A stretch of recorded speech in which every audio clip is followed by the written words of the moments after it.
হ্যাঁ উঠান।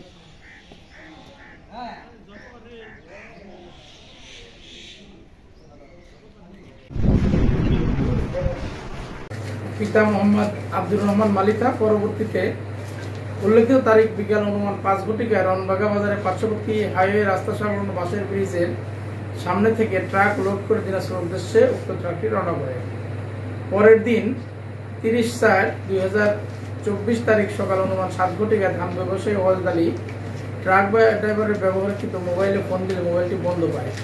তখন উক্ত ব্যবসায়ী সোনালী অটো রাইস মিলের মহাজনের ব্যবহৃত মোবাইল ফোনে ফোন দিয়ে জানতে চায় তার মাল পৌঁছেছে কিনা। তখন উক্ত সোনালী অটো রাইসের মালিক বলে তাদের ট্রাক বা মাল কোনোটাই পৌঁছে নেই।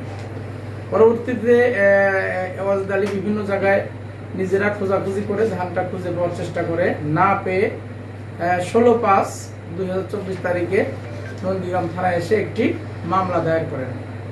মামলাটি রুজু হওয়ার পরে নন্দীগ্রাম থানা পুলিশ ধান উদ্ধারের জোর তৎপরতা চালায়। এর প্রেক্ষিতে আমাদের তথ্য প্রযুক্তি এবং গোয়েন্দা তথ্যের ভিত্তিতে আমাদের বিভিন্ন টিম কাজ শুরু করে। কাজের অংশ হিসেবে 16/5/2024 তারিখে যে অভিযান পরিচালনা, সেই অভিযানে ঢাকার আশুলিয়া থানার জিরাবু ফুলতলা হতে ট্রাক চালক সামিউল হক সহ ঘটনার সাথে জড়িত আরও 2 জন আসামি মামুন এবং মাসুদকে গ্রেপ্তার করে জিজ্ঞাসাবাদের ফলে তারা জানায় যে ট্রাকটি জামালপুরে আছে। তখন ট্রাকটি জামালপুরে যায়, ট্রাকটি উদ্ধার করা হয় এবং জামালপুরে ট্রাক পেলেও মামলা পায় না। পরে আবারও জিজ্ঞাসাবাদ পরে আমরা জানতে পারি যে বিভিন্ন হাত বদলের মাধ্যমে ধানটা বর্তমানে চাটমোহরে একটা খোলা, যেটাকে আমরা বলি, সেখানে এই চাতালে বিক্রি করছে 265 বস্তা।